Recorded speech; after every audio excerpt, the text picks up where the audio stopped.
वीरा पूजितो या यूट्यूब चॅनलवर मी सिद्धाई तुम्हा सर्वांचं हार्दिक स्वागत करते। मी सध्या आली आहे ते रोहा तालुक्यातील खारापटी या गावामध्ये।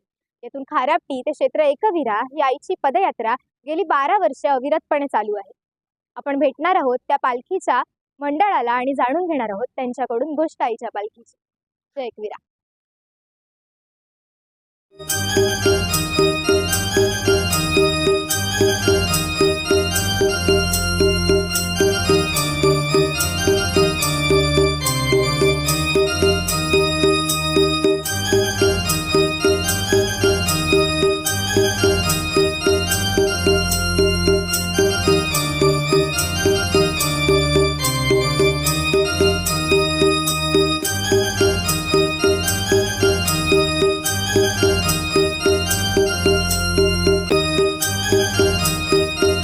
आपल्यासोबत आहेत खारापटी पदयात्रेचे अध्यक्ष राहुल दादा पोकळे, उपाध्यक्ष प्रणित पाटील, खजिनदार रितेश पोकळे आणि कमिटीचे सदस्य ज्ञानेश्वर कोळी। नमस्कार। जय एकविरा पूजितो या युट्यूब चॅनलवर आपलं मनापासून स्वागत। दादा 12 वर्ष आपली पालखी म्हणजे 12 वर्ष पूर्ण करून 13व्या वर्षात आता पदार्पण करते येणाऱ्या चैत्राच्या महिन्यामध्ये। दादा 12 वर्ष तुम्ही आतापर्यंत आईची पालखीद्वारे सेवा करत आलात। आतापर्यंत आम्ही रोह्याची मानाची पालखी अशी ओळख आम्ही आता म्हणजे कुठेतरी जाणवायला लागली आम्हाला। आम्ही सुद्धा कुठेतरी मानतो की रोह्यातून ज्या 4 पालख्या निघतात त्या पालख्यांमधली आपली पालखी ही मानाची पालखी म्हणून आम्ही स्वतः मिरवतो। तर ही जी पालखी आहे जी मी गेल्या म्हणजे 2 वर्ष जी मी अनुभवते, त्यामुळे खास मी इथे भेट द्यायला आले की नक्की या पालखीची जी गोष्ट आहे ती मला स्वतःलाही कळावी आणि माझ्याद्वारे आपल्या कितीतरी आईचे भक्त आहेत त्यांच्यापर्यंत ती पोहोचवावी। पण आता ज्या वेळेला आपण ही पालखी म्हणजे तुम्ही ज्या वेळेला ही पालखी सुरू केली त्यावेळेला नक्की काय संकल्पना होती किंवा काय एक भावना होती की ज्याद्वारे तुम्ही ही पालखी सुरू केली? तर वडलोपांजीत आमच्या घरी म्हणजे आपल्या दिट्टे दादाच्या घरी एक परंपरा असायची आपली कोळी परंपरा प्रमाणे की तेलवनाचा विधी आपल्या घरच्या घरी व्हायचा सप्तमीला। त्यांच्या वडिलांच्या अंगामध्ये वारे यायचं, पूर्ण आपलं गाव जमायचं। पण नंतर वडील वारल्यानंतर काय झालं, ती परंपरा कुठेतरी खंडित झाली आणि त्याच वर्षी आम्ही म्हणजे वडील वारल्यानंतर म्हणजे साधारण आम्ही सगळे, मी तर आपल्या पालखी उत्सवाला असायचोच तिथे, पण त्या वर्षी याला पण घेऊन गेलो होतो। तर गेल्यानंतर मग तिथे आम्ही तिथल्या कार्यक्रमामध्ये आपला दरवर्षी आपला पहिल्यापासून आपला जल्लोष असतो त्याप्रमाणे आपण तिथे एन्जॉय केलो, नाचलो, गायलो, खेळलो। तर त्याला आम्ही सर्व इतर पालख्याही पाहिल्या।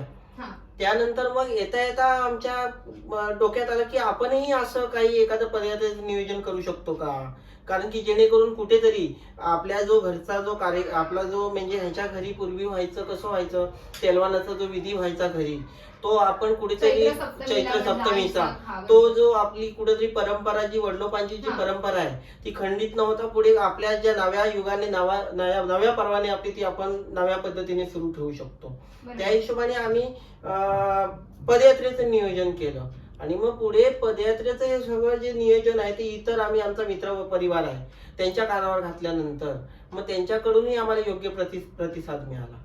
बरोबर। म्हणजे एकंदरीत काय तर रितेशदांच्या घरून म्हणजे त्यांच्या वडिलांपासून की पणजोबांपासून जी काही प्रथा चालू होती म्हणजे एक तेलवण आईचं म्हणजे ज्याद्वारे आईची सेवा होत होती ती त्याद्वारे तुमच्याकडून कदाचित शक्य नसल्यामुळे किंवा एक तिला कुठेतरी दुसऱ्या पद्धतीने करायची होती म्हणून कदाचित ती पदयात्रा तुम्ही सुरू केली। बरोबर।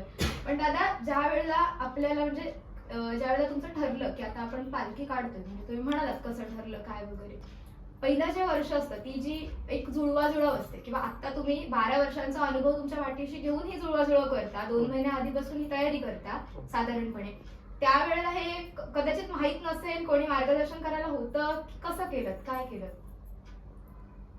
मार्गदर्शन आमचं नियोजन थोडं ठरलं जसं प्रणित दादांनी सांगितलं। आम्ही तिकडून एकविरीतून येत असताना आमच्या मनात आलं, आईने मनात आणलं, शेवटी तिची इच्छा सेवा आमच्याकडून करून घ्यायची होती, तिने मनात आणलं। आम्ही घरी आलो, आमचे मित्र परिवार त्यांना सर्व सांगितलं। थोडस आम्हाला अनुभव होतं, आमच्या गावातून शिर्डी वारी एक आमचं दुसरा मंडळ साई मंडळ एक शिर्डी वारीचा आम्हाला थोडंफार अनुभव होतं। आयुष्यात आम्ही 2 वाऱ्या केल्या, शिर्डी वारी एकविरा वारी। तसं शिर्डी वारी आमची झालेली आधी, तर त्याचा थोडाफार अनुभव असल्यामुळं आम्ही तयारी चालू केली। मग त्यावेळेला मार्गदर्शन किंवा सहकार्य असं कोणी केलं जास्त पद्धतीने, की आईच दाखवत होती मार्ग, तसे तुम्ही जात होतात? आईच दाखवत होती मार्ग, त्या मार्गावर आम्ही चालत होतो. असं समजलं तरी चालेल. तसं समजलं ते चालेल. कारण की सुरुवातीला फक्त कसं थोडंफार होतं, अनुभव कुठलं होतं, शिर्डी वारी. शिर्डीवारीचं होतं. त्यामुळे मग राहुल दादाला मला असं विचारावं असं वाटेल, की जे आपलं एकंदरीत नियोजन असतं, की जो सर्वे आपण करतो पालखीच्या अगोदरचा, तिथून पुढची हे कशी पार केली? म्हणजे तो सर्वे किंवा ज्या वेळेला पालखी तुम्ही ज्या दिवसाला चालू केली त्या दिवसाचं वगैरे, म्हणजे एकंदरीत पहिल्या वर्षांचं काही वर्णन करू शकता का, की ते वर्ष तुम्ही कसं पार केलं? पहिल्या वर्ष वर्णन बोलणं म्हणजे आमचं ठरलं आमची पालखी काढायची. हा. आम्ही तिघेजण आमच्या ठिकाणचं ठरल्यानंतर आम्ही मंडळाने पूर्ण नियोजन केलं. पालखी कसे काढायची अनुभव फक्त आमचा एकच होता, शिर्डी पदयात्रेचा आहे. शिर्डी पदयात्रेचा अनुभव आमचा थोडा होता.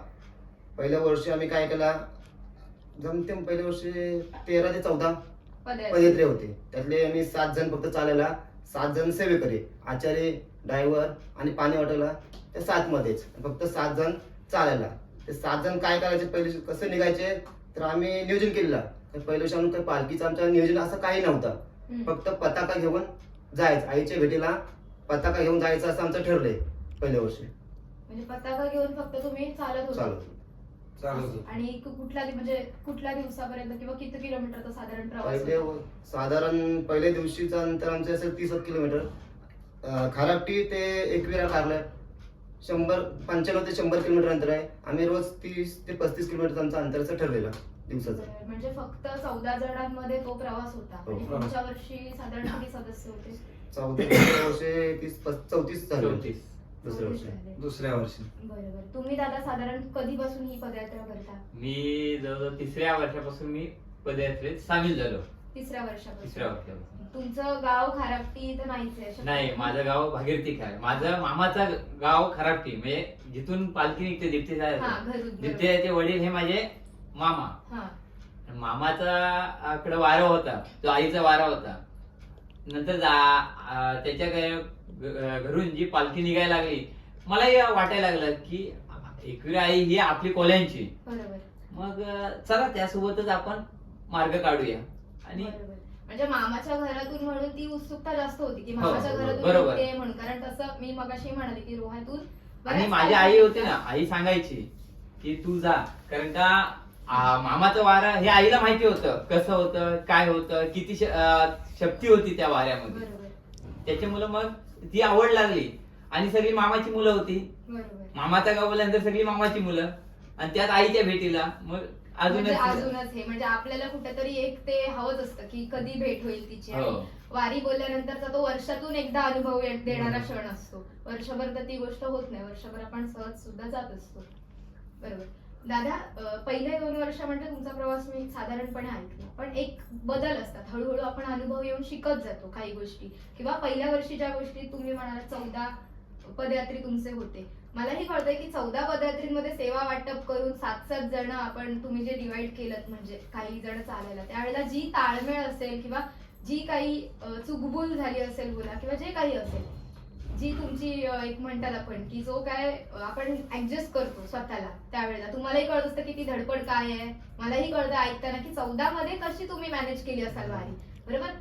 तरी सुद्धा आईला घडून घ्यायची होती, आईने घडवली. दुसऱ्या वर्षाला तुम्ही म्हणता की 34 एक काहीतरी पदयात्री झाले पहिल्या 2 वर्षात. पण पहिल्या वर्षातून किंवा दुसऱ्या वर्षातून असे हळूहळू टप्प्याटप्प्यांमधून तुम्ही 12 वर्षांपर्यंत पोहोचलात.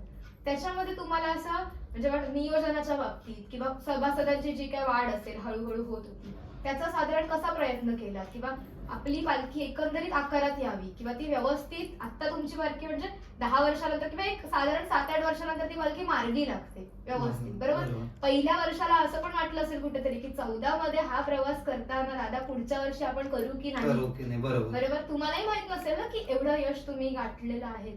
तर मग दादा हे प्रयत्न कसे झाले की आपल्या पालखीला एकंदरीत आकार यावा? प्रयत्न सांगायचे असे, तिची इच्छा, ती करत गेली, आमच्या डोक्यात आणत गेली, आम्ही करत गेलो. बरोबर. आमचा गाव पूर्ण कोळी समाज, कोळी समाजाचा गाव असल्यामुळे गावात कोळी जात बोलले का हौस मौस भक्ती आणि माऊलीची भक्ती करणारे गावात भरपूर भक्तगण. जसं जसं ग्रुप मोठं होत गेलं तसं तसं आम्हाला आर्थिक दृष्ट्या पण मदत मिळत गेली. आमची जी आमच्या मंडळाने ठरवलेली प्रवेश फी असेल, गावातले अन्नदाते असतील, देणगीदार असतील, त्यांच्या सपोर्ट एवढा सपोर्ट आम्हाला भेटत गेलं की 35चे 50 झाले, 50चे 70 झाले, 70चे 100 झाले. बरोबर. आर्थिक दृष्ट्या आम्हाला त्यांच्या देणगी स्वरूपात जी मदत भेटली, अन्नदान स्वरूपात मदत भेटली, तिचा आशीर्वाद असा आम्हाला पडत गेला आमच्या डोक्यावर की आम्हाला अडचणच भासत नाही राहिली. म्हणजे प्रगती अशी प्रगती झपाट्याने होतच गेली. गेली. बरोबर. आणि दादा तुम्ही म्हणजे मला असं विचारावंसं वाटेल की तुमच्या घरातून ती पालखी निघते बरोबर, हळूहळू ती तुमची प्रगती म्हणजे आम्हाला दिसते अक्षरशः. पण जिथे मी सभासदांची वाढ तुम्हाला म्हणाले तिथे मला एक मुद्दा सांगावासा वाटतो. गेल्या वर्षी म्हणजे पहिल्या वर्षापासून 12 वर्षापर्यंत राहुलदादा हे आहे अध्यक्ष आहे बरोबर ना. मी अचानक चैत्राला एकविराला यायचं ठरवलेलं चैत्राच्या रात्री, आणि तो जो पिरियड असतो लोणावळ्यातला तो खूप गर्दीचा पिरियड असतो. आपण हरवलं तरी कळणार नाही कुठे आहोत काय, एवढी गर्दी त्या आईच्या यात्रेला असते. आणि माझं अचानक ठरलेलं की आपण लोणावळ्यात जातो. एकदा घरचे सोबत होते ना कोणी, फक्त माझी एक मैत्रीण होती, तिला घेऊन माझं ठरलेलं की हा आपण एकविरेला जातोय. त्या रात्री तुम्ही मला वाटते तुकाराम मठात वस्तीला होतात बरोबर ना, तुम्हाला माहित असेल गेल्या वर्षीचाच नेहमीच आमचा आदल्या दिवशी हे असते. आणि मी ही पालखी 2 वर्ष आधी केलेली होती, फक्त आपल्या घरातून जी निघते त्यावेळेला मी फक्त भेट द्यायला पालखीला आलेली तेवढंच काय ते. आणि त्याच्यानंतर 4 दिवसांनी आपल्या म्हणजे वहिनींसोबत वगैरे जेव्हा मी पालखीला एकविरेला आले तेवढंच काय ते. पण गेल्या वर्षी मी असं म्हणजे कुठे वाटलं नाही मला पण की अरे ह्यांना फोन करायचा आणि सांगायचं की आम्ही येऊ का, कारण मुलींची आपण सोय म्हणजे शक्यतो काही जण आहेत की जे करत सुद्धा नाही किंवा होत पण नाही. मला ही घरच्यासारखी होती. पहिल्याच वेळेला जेव्हा आले, पहिल्याच वेळेला भेट दिली तेव्हाच ती पालखी मला घरच्यासारखी वाटलेली. मी अचानक त्या रात्री जवळजवळ 9:30च्या दरम्यान मी फोन केला असेल, 9:30-10च्या दरम्यान, की मी येते, माझी सोय होईल का वगैरे. तेव्हा दादा म्हणाले की हा तू ये. माझी मैत्रीण होती माझ्यासोबत. म्हणजे एकंदरीत मला सांगायचंय काय की तेव्हा ती पालखी जी मला भावली आहे ना की मी आयुष्यभर चैत्राच्या आदली जी रात्र असते ती ह्याच पालखी सोबत करेन आयुष्यभर, हे मला त्या क्षणाला वाटलं. की ते मला असं म्हणाले नाही की नाही सिद्धाई आम्ही म्हणजे मुलींची सोय करत नाही किंवा जमणार नाही किंवा जसं आहे तसं ऍडजस्ट करायला, हे असं काही नव्हतं. म्हणजे तो जो क्षण मी हे केलाय, मला वाटते ती झेंड्याची व्हिडिओ पण सगळीकडे व्हायरल झालेली आहे, ती मी नक्की आवर्जून दाखवेन. म्हणजे असं नाही की फक्त येऊन मला काय 2 टाइमचं जेवण आपलं काय असतं ते एवढंच नाही, तर ती जी हौस मौस होती जे ते लोक करतात ती स्वतः मी केलेली आहे. त्यामुळे सभासदांची वाढ मला वाटते हे जे आहे की तुम्ही आलेल्या सभासदांचे जे लाड करता किंवा त्यांच्याकडून जे एक आपल्यातलेच आहेत असा जो आपलेपणा दाखवता तो खूप मोठा होता ह्या पालखीचा. त्यामुळे मी इथे मला असं वाटतं की मी हे वर्णन नक्कीच करायला हवं. आणि त्यात लॉकडाऊन मध्ये एक स्थिती होती की लॉकडाऊन मध्ये आपण म्हणजे आईच्या दर्शनाला सुद्धा जाऊ शकत नव्हतो. मग त्यावेळेला पालख्यांचं जे काय होतं ते तुम्ही कसं केलं, ते नियोजन कसं होतं की लॉकडाऊन मधलं कशी पालखी दिलेली किंवा काय? लॉकडाऊन मध्ये सुरुवातीचे एकदम ज्या वेळेला कर्फ्यू होता त्यावेळेला घरच्या घरीच आपण म्हणजे शासनाच्या नियमांचं पालन करून आपण केलं. पण त्याच्यानंतरच्या म्हणजे एक लास्ट वर्ष होतं म्हणजे लॉकडाऊन दुसरा वर्ष त्यावेळेला आपण म्हणजे 15 दिवस आधी नेली होती पालखी. थोडीशी आम्हाला भीती अशी होती की आता पालखी चैत्र सप्तमीचा उत्सव डोंगरावर होईल की नाही होईल. आदल्या वर्षी झाला नव्हता, थोडस मनाला दुःख होतं. कार्यक्रम आम्ही घरी साजरं केलं, पालखी न नेता आम्ही तो उत्सव घरी साजरा केला. पण दुसऱ्या वर्षी पण कार्यक्रम तिकडे होईल की नाही होईल ह्याच्यावर आम्ही थोडीशी शाश्वती नव्हती. त्यासाठी आम्ही अगोदर केलं 15 दिवस अगोदर लॉकडाऊन मध्ये दरवर्षी आपली षष्टी सप्तमीला आपण उत्सव तिथंच करतो. आणि मगाशी दादा तुम्ही जे माझ्यासमोर वर्णन केलं म्हणजे की झपाट्याने ही पालखी प्रगतीच्या दिशेने जात गेली म्हणजे गेली आणि हिचे झपाट्याने एक बदल होत गेला. तो बदल म्हणजे मी ऐकलेला पण आहे बऱ्याच वेळा, पण तो बदल असा होता की तुम्ही वेगवेगळे हे त्याच्यामध्ये ऍड करत जाता. आधी तुम्ही काय चालत गेलेला नंतर मग ती जी प्रगती होती किंवा तो जो बदल होता, तुम्ही पालखी केली त्याच्यानंतर तुम्ही जे काय म्हणजे तुमच्यात जे बदल होत गेले, मुखवटा केलात तुम्ही, ते साधारण कसं केलं? आता याचं श्रेय सर्व जाते म्हणजे पहिलं म्हणजे आईची कृपाच आहेच. आणि त्यामध्ये जे आपले जे वस्तीचे ठिकाणचे जे आपले मेन म्हणजे जे लोक आहेत ते आतापर्यंत पहिल्या वर्षापासून ते आतापर्यंत तेच आहेत. 12 वर्ष तेच आहेत. म्हणजे असं नाही की बाबा आपण यंदा वस्ती आता समजा पालीला घेतलीये तर पुढच्या वर्षी मध्येच कुठेतरी पुढे आणखीन नेली आहे तेच जशीचे तसे त्यांना म्हणजे 12 वर्षापासून तुम्ही जिथे राहता किंवा ते- म्हणजे तेच. पहिल्या दिवसा दुसऱ्या हा, दिवस जिथे ते राहता आमचं तिथे- ठरलेलं हा, आहे. आणि जे स्पॉन्सर आहेत आपले ते ते पण पण तेच आहेत. बरेचसे आहेत की तेच आहेत त्याच्यामध्ये उलटे वाढ होत गेलेत. हम्म. हा पण जे आहेत ते पण अजून जसेचे तसे म्हणजे त्यांनी अजूनपर्यंत म्हणजे असं नाही की बाबा टी शर्ट आहेत बाकी काय आपलं म्हणजे अन्नदान. अन्नदान आहे. हे सगळे बरेचसे स्पॉन्सर आपले आहेत ते पहिल्या वर्षापासून शेवटच्या आता अगदी या वर्षापर्यंत पण पुढच्या वर्षाचं पण आधीच सांगून ठेवतो की आम्ही देणार. बरोबर. आणि तो जो म्हणजे तुम्ही एकंदरीत काय म्हणता त्याला काहीतरी मला वाटतं टेम्पोतून एकदा पालखी म्हणजे हो. दुसऱ्या वर्षाला की तिसऱ्या वर्षाला साधारण टेम्पो मधून काहीतरी पालखी नेलेली किंवा त्याच्यानंतर तुम्ही आईचा मुखवटा बनवला. मग तो जो होता की हळूहळू आपल्याला वाटतं कुठेतरी आपली पालखी एक मार्गी लागते ज्यावेळेला आपल्याला वाटतं की नाही आता आपण या वर्षी असं केलंय ना पुढच्या वर्षी असं करावं. तो जो बदल करत गेला ते एकंदरीत बदल काय होते? आता वर्ष बदलत गेले तसे तसे म्हणजे पालखीचा आपली मेन म्हणजे रूपही बदलत गेली. पूर्वी हा. आपण सुरुवातीला टेम्पोत नेलं होतं म्हणजे एकदम सुरुवातीला झेंडे पताका एवढंच घेऊन निघालो होतो आपण. बरोबर. एवढी कल्पना पण नव्हती की आपण एवढी अशी भव्य दिव्य पालखी घेऊन गडावर चढू म्हणजे पूर्ण अशी सजावट केलेली. पण हळूहळू काळानुसार वर्षानुवर्ष बदलतात. यंदा एक वर्ष आम्ही पूर्ण एका टेम्पोमध्ये जसं आपलं आईचं मंदिर आहे मंदिर. गडावर हा.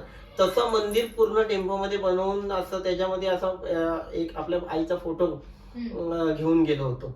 आणि त्यानंतर मग एक वर्ष तर एकविरीची पालखी म्हणजे आपली होडीची जी पालखी होती त्या पालखीचं कौतुक स्वर्गीय आनंदरे साहेबांनी स्वतः माईकवर तिथे पूर्ण आपल्या पटांगणात केलं होतं. हो. त्याच्यानी म्हणजे अजूनपर्यंत आम्हाला म्हणजे त्या वेळीची आठवण झाली तरी आम्ही भावुक होतो की आज आपण आपल्या म्हणजे एवढी सुंदर पालखी ही आपल्या मंडळाकडून आपण घडवून घेऊन गेलो होतो.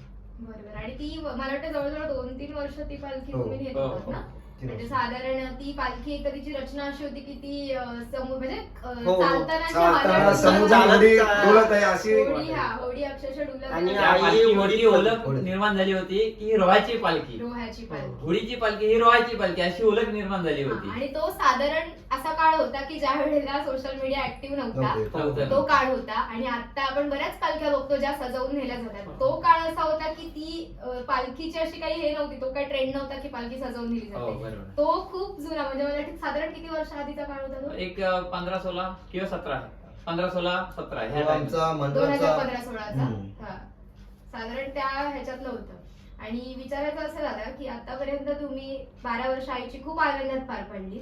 ते प्रत्येकाच्या चेहऱ्यावर दिसतंय मला की तिने मला असं नाही वाटत की काही म्हणजे असं काही नाही की तो जो हाऊस असते किंवा तिथे पोहोचल्यानंतरचा जो अनुभव असतो तो स्वतः मी अनुभवलेला आहे. त्यामुळे मला माहितीये की ती 12 वर्ष खूप आनंदात गेली. 13वं वर्ष पण तेवढ्याच जल्लोषात जाणार आहे ही मला माहिती आहे. पण दादा असा कोणता एखादा संकटाचा क्षण होता का की ज्या वेळेला तुम्हाला आईची साथ आपल्या पाठीशी आहे किंवा ती आहेच पण त्यावेळेला तिने ती जाणून दिली की मी आहे असा कोणता? प्रत्येकाच्या आयुष्यात प्रत्येक कार्यामध्ये ही असतातच. हो. तशीच त्यातूनच आपल्याला तारण्याचं बळ देतं तर ती साक्षात आई एकवीर आम्ही हे 2013 साली अनुभवलं. कारण की आपली पदयात्रेची तयारी अशी चालू होती. सर्व जल्लोषात सगळं आपलं नियोजन चालू आहे दरवर्षीप्रमाणे. आणि अचानक दिप्तेश दादाच्या आपल्या ह्यांच्या काकी ह्या आपल्यातून निघून गेल्या. आई पुढे जे घडलं ते दिप्तेश दादा सांगतील. घटना अशी झाली की माझ्या काकी माझी चुलती अचानक एक आमच्या घरात अपघात झाला. पालखी जवळ आली होती, अपघात झालं, आमच्या काकी आमच्यातून निघून गेल्या. मनात दुःख, समोर पालखीची तयारी. आता पालखी काढायची कशी? सर्व आम्ही नियोजक, राहुल भाऊ, ज्ञानूदादा हे सर्व आम्ही नातेवाईक होतो. पण आता पालखी काढायची कशी? आपल्या हिंदू परंपरेनुसार सुयर सुतक हो. पाळणारी आपण सर्व माणसं. त्या देवाचं कार्य. पालखीला खांदा लावू शकत नाही, आरती करू शकत नाही, पूजा करू शकत नाही, स्पर्श करू शकत नाही. तर होणार कसं?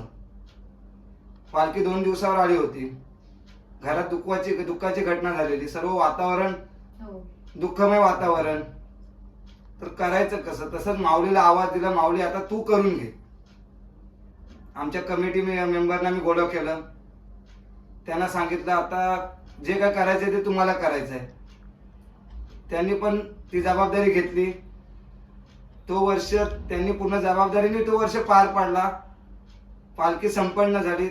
तेव्हाच माऊलीचं साक्षात आलं की माऊलीने हे कार्य आम्ही नसताना आमच्याकडून करून घेतलं. बरोबर, म्हणजे ती एकंदरीत पाठीशी आहे. तो पाठीशी प्रत्येक आहे या गोष्टीला- साक्षात्कार झाला. बरोबर बरोबर, म्हणजे म्हणजे आपल्याला कुठेतरी असं जाणवत असतं की करून तीच घेत असते. तसंही आपण फक्त निमित्त असतो, निमित्त पण असतो. हे त्यावेळेला तो जाणवल्याचा क्षण होता की खरंच ती करून घेते सगळ्या गोष्टी. आता आपली जी पालखी असते ती ज्या दिवसाला निघते किंवा ते एकंदरीत जे नियोजन असतं, म्हणजे आईचा अभिषेक असतो, आईची आरती असते, बऱ्याच कुळाचार अशा गोष्टी असतात, बऱ्याच मानपान असतो. दादा एकंदरीत ते जे नियोजन असतं त्या बाबतीत तुम्ही काय सांगाल? आमची सकाळी आईचा अभिषेक झाला होतो. अभिषेक झाल्यानंतर थोड्याच वेळात पालखीमध्ये आईचा मुखवटा आम्ही विराजमान करतो. सगळे पदयात्री एकत्र बोलावतात, आईची आरती होते. बरोबर. एकंदर 8:30च्या दरम्यान आम्ही आमच्या प्रमुखांच्या उपस्थितीत पालखी मार्गस्थ करतो. पहिली खरापटीचे ग्रामदैवत श्री वेताल महाराज यांच्या मंदिरात नेली जाते. तिथून जाखमाता मंदिर, मरुआई मंदिर, त्यानंतर श्री साईबाबा मंदिर यांच्या इथून मारुती मंदिरामध्ये आणली जाते. तिथे सर्वांचं दर्शन सर्वजण पालखीचं दर्शन करतात. पालखीचं दर्शन झाल्यानंतर आमच्या म्हणजे वयस्कर लोकांकडून आम्हाला मार्गदर्शन मिळतो. सर्व पदयात्र्यांना नाश्ता होतो तिथे, आणि तिथून मग सर्वांचं दर्शन झाल्यानंतर पालखी गडाकडे मार्गस्थ होते. साधारण किती वाजता साधारण शेवटी गाव सोडते ते साधारणतः 11च्या दरम्यान आम्ही गाव 11, सोडतो. 11:30 पहिल्या दिवसाचा हा. सुरुवात आमची 11 वाजता आम्ही खरापटी गाव हा सोडतो. हम्म. त्यानंतर आमचं पहिला दुपारचं जेवण हा श्री भोसले काका यांच्या इथं आम्ही आंबडुशी गावामध्ये आंबोशी गावामध्ये जेवण केला जातो. त्याच्यानंतर संध्याकाळी 4च्या दरम्यान आम्ही तिथून पुढे मार्गस्थ होतो. साधारण किती इथून खारापटी ते साधारण 12-13 किलोमीटरचा 12 प्रवास असतो. ते- दुपारचं जेवण. हा. त्याच्यानंतर आम्ही 4 वाजता तिथून मार्गस्थ होतो. मार्गस्थ झाल्यानंतर पाली रासल या ठिकाणी आम्हाला तेलंगे काका हम्म. त्यांचं घर आम्हाला देतात. घर म्हणजे त्यांचं वस्तीसाठी हा. जी आमची संध्याकाळची राहण्याची ठिकाण आहे हे तेलंगे काका आम्हाला पूर्ण करतात. तेलंगे काकांच्या इथं आमचं गेल्यानंतर सर्व पदयात्री फ्रेश होतात. हा. त्यावेळेला आईची आरती होते संध्याकाळी. आईची आरती झाल्यानंतर आमची पारंपरिक गाणी गायली जातात तिथे. तसंच आमचा मित्र साईराज पोकले हा आम्हाला चांगली मदत करतो.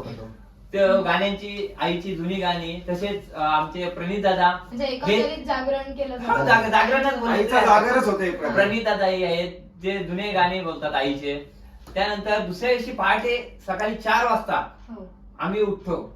उठल्यानंतर आईची आरती केली जाते. आईची आरती झाल्यानंतर आईला नैवेद्य दाखवल्यानंतर पालखी परत मार्गस्थ होते. मार्गस्थ झाल्यानंतर मध्ये काही अंतरावरती जांभूलपाडा ठिकाणी आमचा सकाळचा नाश्ता होतो. दुसऱ्या दिवसाचा नाश्ता. बरोबर. त्यानंतर मग पुन्हा मार्गस्थ होते पालखी दुपारच्या जेवणा होते. आमचा मित्र साधारण दुसऱ्या दिवसाचा प्रवास जो आहे तो किती किलोमीटरचा असतो? दुसऱ्या दिवसाचा प्रवास हा आमचा 25 किलोमीटरचा अंतर आणि असतो. पहिल्या दिवसाचा टोटल पहिल्या दिवसाचा 30, आणि दुसऱ्या दिवसाचा 25. 25 म्हणजे दुपारच्या जेवणापर्यंत जेवणा- 25 असतो. 25 दुपारच्या जेवणापर्यंत. तिथे आमचे मित्र आमचे पदयात्रीच झालेत ते आता हा. अजय खताले, त्यांच्या इथे आम्हाला चांगली सोय केली जाते पाण्याची, किंवा आम्हाला राहण्यासाठी बसण्यासाठी चांगला मंडप केला जातो. पंख्यांची सोय केली जाते. का तर उन्हातान्हातून आमचे हो. पदयात्री आलेले असतात. तो जो पिरियड आहे तोच मला वाटतं चैत्राचा म्हणजे चैत्राचा कोकणातला भरपूर ऊन असतो. पिरियड आहे तो. आम्हाला चांगली मदत होते. जे अजय खताले आमचा दादा आहेत मित्र तो करतो. त्याच्यानंतर त्या दिवशी म्हणजे आम्ही ते संपूर्ण दुसऱ्या दिवसाचा जो प्रवास आहे तो किती किलोमीटरचा असतो? म्हणजे 25च्या पुढे पण हो, करतात. संध्याकाळी 15 किलोमीटर असतं संध्याकाळचं अंतर. 15 किलोमीटर पकडायचं. बरोबर. म्हणजे त्यानंतर आम्ही संध्याकाळी 5 वाजता अजय दादाच्या इथून निघतो. ते खोपोलीमध्ये नवनाथ महाराज मठ हम्म. त्या ठिकाणी आम्ही संध्याकाळची वस्ती असते. तिथे गेल्यानंतर मुलं फ्रेश होतात. आमची पदयात्री सर्व फ्रेश होतात. तिसऱ्या दिवसाची का? नाही, नाही, दुसऱ्या दिवशी वस्ती रात्रीची. दुसऱ्या दिवसाची वस्तीच्या ठिकाणी हम्म. तिथे गेल्यानंतर नवनाथ महाराज यांची आरती आणि आईची आरती ही सोबत होते. अरे वा. आणि तो माहोल जो असतो तो खरोखर लोक आमच्या पदयात्रेचा बघण्यासाठी येतात आणि तो माहोल बघतात, अनुभवतात. त्यानंतर तिथेही जागरण केला जातो संध्याकाळचा.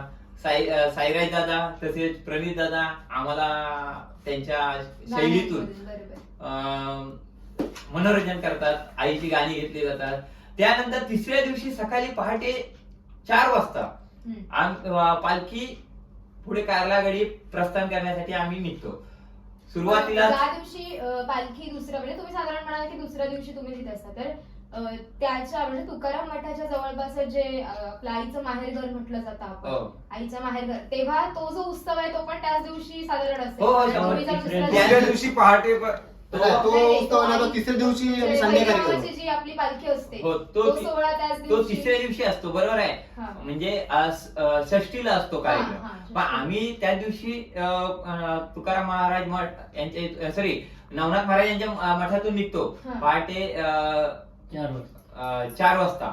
तिथून निघाल्यानंतर आपल्या खंडाल्या घाटाला हा, आम्ही बरोबर. मानपान दिला जातो. बरोबर, बरोबर. नारळाचा मानपान दिला म्हणजे जातो. दुसऱ्या दिवसाच्या वस्तीला तुम्ही त्या तिसऱ्या- नवनाथ हो. मठात असता आणि मग तिसऱ्या दिवशी आम्ही बरोबर. खंडाल्या घाटाला जो आम्ही जो परंपरा चालू केली तिथं श्रीफल चढवून आम्ही पालखी पुढे खंडाला घाट. करतो. खंडाळ्या घाटाला. खंडाळ्या घाटाला. त्यादिवशी आपण शिग्र तसेच आम्ही पुढे गेल्यानंतर शिंगरोबा महाराज म्हणजे जे आपल्याला आज आम्हाला आईच्या दारी नेले ते शिंगरोबा त्यांनी- महाराजांच्या रस्त्यामुळे आज त्यांच्यामुळे आम्ही तिथपर्यंत पोहोचलोय. बरोबर.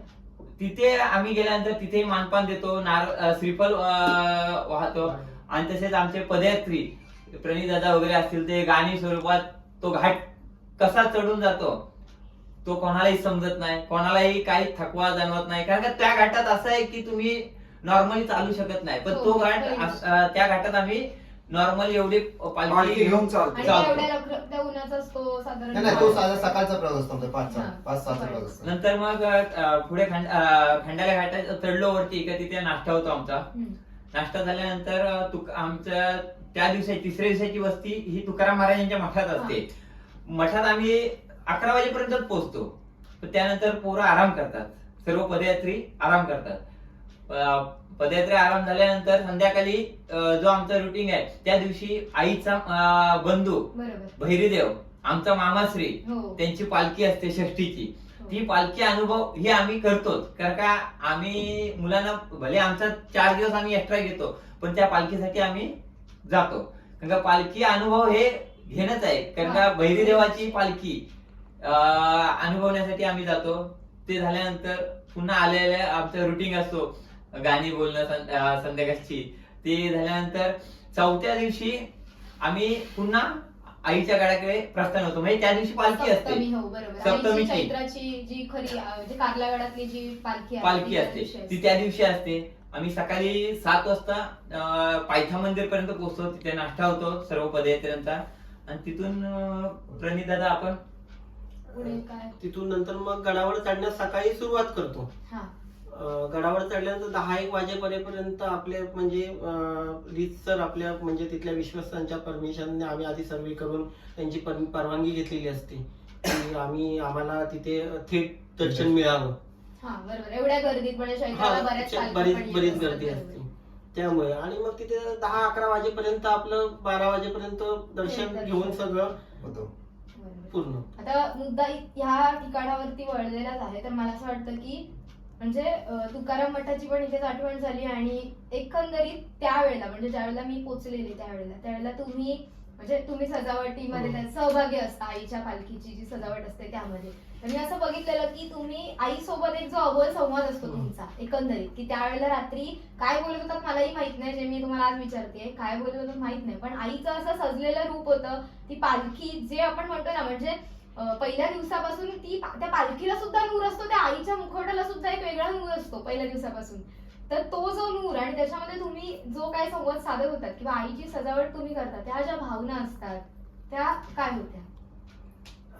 आता वर्षानुवर्ष म्हणजे पदयात्रेला सुरुवात झाल्यापासून नवीन आपण दरवर्षी करत आलो. तसंच दरवर्षी आता विद्युत रोषणाईचं काम मी करतो स्वतः. माझा व्यवसायच हा असल्यामुळे. दुसरं आपले साहिल दादा टेमकर ते पुष्प म्हणजे फुलं असतील, पुष्पमाळा असतील, वरून त्याला सजावट असेल हे सगळं करतात. बाकी नंतर मग साधे शृंगार आहे हे आपले प्रशांतभाई पाटील आहेत मुंबईचे. हो. वेळात वेळ काढून आपल्या पदयात्रेसाठी असे म्हणजे अनेक आहेत, त्याच्यामध्ये त्यांचं म्हणजे नाव घेऊन सांगतो की खूप नाही, त्यांची तेवढं- मदत तेवढ्या असते. हौशीनेच ते हा, करतात. आणि नंतर मग हे सगळं रंगरंगोटी आपले म्हणजे प्रशांत पोकळे म्हणून आहेत दादा माझे, ते रंगरंगोटी असतील आणि एक मंडळाचे आमचे आधारस्तंभ आहेत. बराचसा अनुभव त्यांचा आम्हाला कामी येतो. खूप आनंद. बरोबर. अशा ह्या सगळ्या ह्याच्यातून जो काय देवीचं जे रूप आहे, मनोभावी जे रूप तयार होतं ना, ते सगळ्यांना भावुक करणारं होतं. तुम्ही पण पाहिले असाल, बाकी सर्वांनी पाहिले असाल. पालखी आणि हे आपलं देवीचं रूप हे ती वेळ कधीच संपू नये आणि असंच बघत राहावं. खरी गोष्ट आहे. म्हणजे ती जी वारी करतानाचं जे असतं की ज्या सवयी आपल्याला 3 दिवसामध्येच लागलेल्या असतात, किंवा जे आईचं सतत नाव, बाकी काहीच गोष्टी नसतात आपल्याला, ना घरच्या असतात ना स्वतःच्या वैयक्तिक आयुष्यातल्या असतात, फक्त आईचं नाव असतं, एवढंच काय ते त्या 3 दिवसात आपण अनुभवत असतो. तो प्रवास कधीच संपू नये हीच सगळ्यांची इच्छा असते, पण एक ओढ घेऊन पुढच्या वर्षीचा प्रवास करायचा असतो, म्हणून आपण घराकडे परत ती वाटचाल करतो. बरोबर आहे दादा. त्यावेळेला दादा म्हणजे तुम्ही आतापर्यंत इथपर्यंत पोहोचलात वगैरे, त्या पण भावना मला त्यावेळेला दिसलेल्या. पण मला असं म्हणजे विचारायचंय की आईचं एक सत्व असतं किंवा आईच्या सत्वाची एक प्रचिती असते, आईचा एक अनुभव असतो. तर असा कोणता क्षण होता का की ज्या वेळेला आपल्याला आईच्या सत्वाचा अनुभव आला किंवा आईने एक प्रचिती दिली की आईने मदत केली, आईचं काहीतरी पाठबळ तुमच्या वाटीशी आहे, तिने तिचं सत्व दाखवलं, असा कोणता एखादा अनुभव आमच्यासोबत शेअर कराल का तुम्ही? अनुभव बोलला तर 2018 पालखी 8वा वर्ष चालू होता. दुसरा दिवस होता. साधारण वेळ होती सकाळी 6-6:30ची वेळ होती. आमचा नाश्त्याचा जांभूळपडा तर आमच्या नाश्त्याचं सकाळी तिथेच पालखी पोचाय कमी 50 मीटर अंतरावर अलीकडे मी उभा होतो. चालत असताना एक पहिले मला बोलला, अध्यक्ष का आपली पालखीची चेन आहे ना ती तुटत आली. तर मी तिथे थांबलो. पालखी पाठी आली. पालखी मी माझ्या खांद्यावर घेतली. बघते पुढे चालताना लगेच ती चाकली तुटली. म्हणजे होडीची पालखी होती त्यावेळी. Okay okay. हा, पालखी तुटली. तर अंतर फक्त जास्त अंतर नव्हतं, 50 मीटर अंतर होता. तर आम्ही जाऊन अलगच नेऊन ती टेबल आमच्या तिथे टेबलावर ठेवली. तर आता आमच्यावर आलं तर संकट तुमच्या खांद्यावरती आल्यानंतरच ती तुटली. नेमकी- हा, सोबत मी असल्यामुळे हा, हा, हा.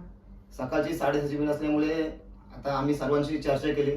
आमच्यात आज सकाळी संकटचा मोठा आला, तर करायचं काय, सर्व तर विचारात पडले. म्हणजे पालखी अशा अवस्थेत होती की पुढे जाऊ जाऊ शकत शकत नाही. आणि वातावरण तिथे असं होतं का तिथे आजूबाजूला काहीच नव्हते, गाव नव्हता जवळपास. तर तिथे सकाळचा एक आजोबा भेटले आम्हाला, तिथे रोड होते. आजोबांना जाऊन आम्ही चर्चा केली.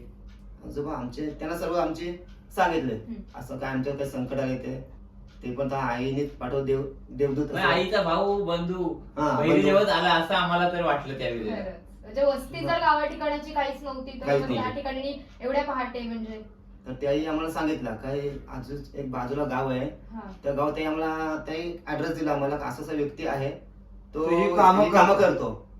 तर मी आमचे सहकारी होते उपाध्यक्ष प्रणित खजिनदार आपले दिप्तेश भाऊ, त्यांच्या कानावर घातलं का असा असा व्यक्ती आहे या गावामध्ये, तुम्ही जाऊन तिथे बघा तो व्यक्ती येतोय का.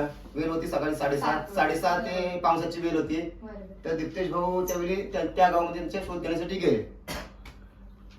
तिथे गेल्यानंतर थोडंसं टेन्शनच होतं.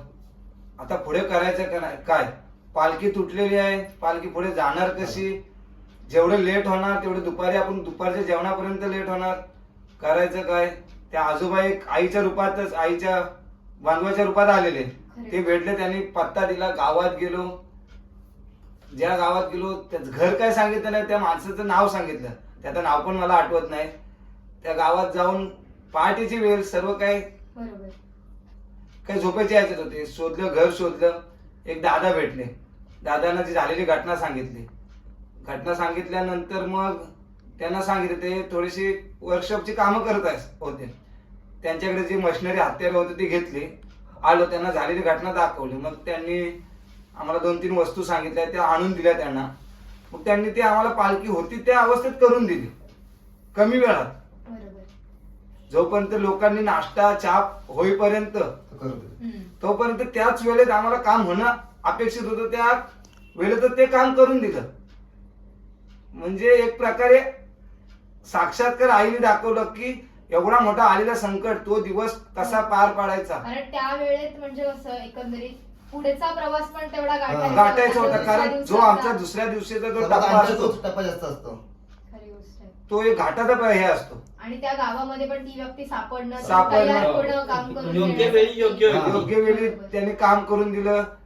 मग आम्ही त्यांना शाल श्रीफल देऊन थोडस सत्कार केलं, आणि मानधन मानधन दिलं. पण ते पण एवढे मोठे मनाचे होते की त्यांनी ते दिलेलं मानधन परत माऊलीच्या आई- चरणावर ठेवले, नमस्कार केला आणि निघून गेलं. तो एक वेगळाच अनुभव होता. खरी गोष्ट. खरोखर आईने साक्षात्कार दाखवला तो. नाही खरंच म्हणजे काय म्हणतात ना की बोलायला शब्द अपुरे पडतात. अपुरे मला पण पडतात. की तो क्षण आठवल्यानंतर पण म्हणजे नकळतच कोणाचे डोळे भरतील की काय म्हणतो ना ज्यावेळेला सगळं संपलंय असं जे एकंदरीत असतं, बरोबर. ज्यावेळेला ती धावून येते पटकन. म्हणजे तू बोललास जसं दादा की मामाच्या रूपात आपल्याला तो भास होतो. आणि खरंच माहेर घरी कधीही गेल्यानंतर मामाकडे आल्याचा तो जो काय असते ती भावना, ती नक्कीच तुलाही तेव्हा ते हो. आठवलं असेल त्यांना बघून की मामाच्या रूपामध्ये ते मामाच्या आलेले रूपात आहेत. आले.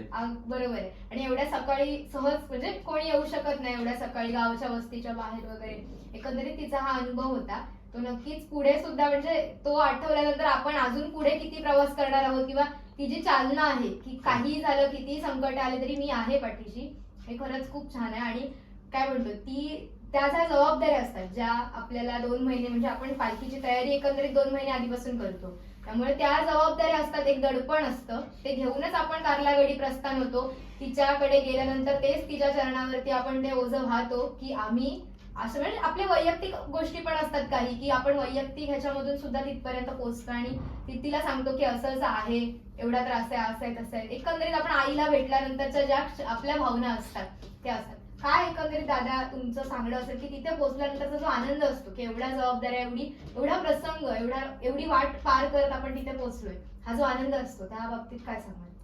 आनंद सांगण्याचं बोललं म्हणजे ही तयारी आम्ही 1.5-2 महिने अगोदर करत असतो. आणि एवढा मोठा आपला पदयात्रे कमीत कमी गेल्या वर्षी आमचं 140-150 सासूत पदयात्रे होते. म्हणजे पहिल्या वर्षी 14 आणि 14. आता डायरेक्ट 140, हा, 150च्या घरामध्ये हा. ते 1.5 महिन्यात तयारी करून प्लस 4 दिवस चालत असल्यानंतर आपण जेव्हा 4थ्या दिवशी आईच्या दर्शनाला वरती पोहोचतो, जेव्हा आपला वेळ सकाळी 11ची असते आणि आपल्या आईच्या मंदिरात जेव्हा पोहोचतो ना तेव्हा मन एवढं समाधान वाटतं ना का आपण एवढा 2 महिन्याचे जे आपण हे केलेले आहे कष्ट केले आहेत, हा काहीतरी फळ आहे. कष्टाचे फळ म्हणजे आपल्याला तिचं रूप बघूनच मला वाटतं तो सगळा थकवा हो, निघून जातो 100% आपला. आणि मला एक सांगायला आवडेल की मी आतापर्यंत आईच्या गडावरती बऱ्याच पालख्या बघितल्या किंवा बऱ्याच पालख्यांमध्ये सामील सुद्धा झाले आहे. असं म्हणजे बऱ्याच असं नाही म्हणू शकत, पण आपल्या ज्या एरियामधल्या आहेत त्या मी नक्कीच अनुभवल्या आहेत. पण म्हणजे राहुलला असा अध्यक्ष आहे आतापर्यंत, एक तर तो पहिल्या वर्षापासून 12व्या वर्षापर्यंत त्या ह्याचा कमिटीचा एकच अध्यक्ष आहे. पण तो अक्षरशः चालत असतो, पूर्ण पालखी तो चालत करत असतो. कुठेच म्हणजे त्याचं गाडीत बसणं नाही किंवा अध्यक्ष आहे मला कुठल्या तरी जबाबदारी आहेत बाबा किंवा असं काहीच नसतं. तो असा पहिला अध्यक्ष मी बघितलाय जो पूर्ण पालखी म्हणजे आपल्या गावापासूनची पूर्ण गडावर जाईपर्यंतची पालखी तो सांभाळत असतो. आणि त्याच्या सोबत चालतानाचा आमचा आनंद पण वेगळा असतो. तो कुठेतरी आम्हालाच एनर्जी देत असतो, कारण आम्ही तर मला वाटते माहेर घरापासूनच आम्ही जॉईन होतो त्या पालखीला, आधीचा काय एवढा संबंध नसतो. पण दादा ती पालखी तू चालत करतोस, तुझ्या काय एकंदरीत भावना असतात की तू अक्षरशः म्हणजे एखाद्याला असतं की अध्यक्ष बोलून त्या जबाबदारी असतात किंवा काय, पण तू अक्षरशः आईच्या पालखीत चालत असतोस, कसं काय? अध्यक्ष बोलणं म्हणजे जबाबदारी तर आलीच, हो. पण जबाबदारी असतील माझे सहकार्य उपाध्यक्ष प्रणित दादा, माझे बंधू खजिनदार दीप्तेश, असे उपाध्यक्ष झाल्यानंतर खजिनदार सदस्य असे बरेच आमच्या 11 कमिटी आहे. 11 जणांमध्ये आम्ही 5 जण चालतो आणि 6 जण सेवेकरी. पण 5 जण कसं चालतो ते 6 जणांचे आमचे जे विश्वास ठेवले असतो ते विश्वास पूर्ण करतात. आमच्या प्रत्येक नियोजन मध्ये जे सेवेकरी असतात ते पण आमच्या कमिटीवरच आहेत. त्यांच्यामुळे मी गेले 12 वर्ष चालत होतो. बरोबर. आपली जी पालखी आहे म्हणजे खारापटी हे जे एक काय म्हणतात त्याला केंद्र रोहाचं केंद्र की ज्याच्या म्हणजे जवळपास वरून बऱ्याच पालख्या निघतात. मी मगाशी म्हणाले की अशा कमी अंतरावरूनच बऱ्याच पालख्या निघतात.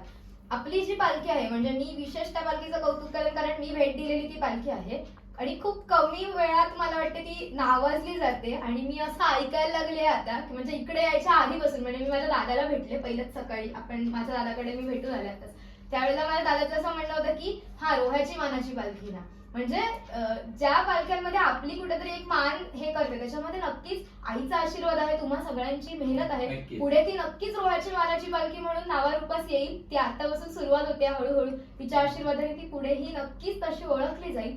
अजून तुमचा प्रवास आईच्या कृपेने अजून प्रगती करत जा, किंवा काय म्हणतो आपण एक नवीन उज्ज्वल भविष्य असेल त्या पालखीचं. नक्कीच त्या भविष्यामध्ये ती पालखी सगळ्यांसाठी आदर्श ठरो हीच आई माऊली चरणी प्रार्थना करते. धन्यवाद. जय एकविरा. जय एकविरा. जय श्रीराम.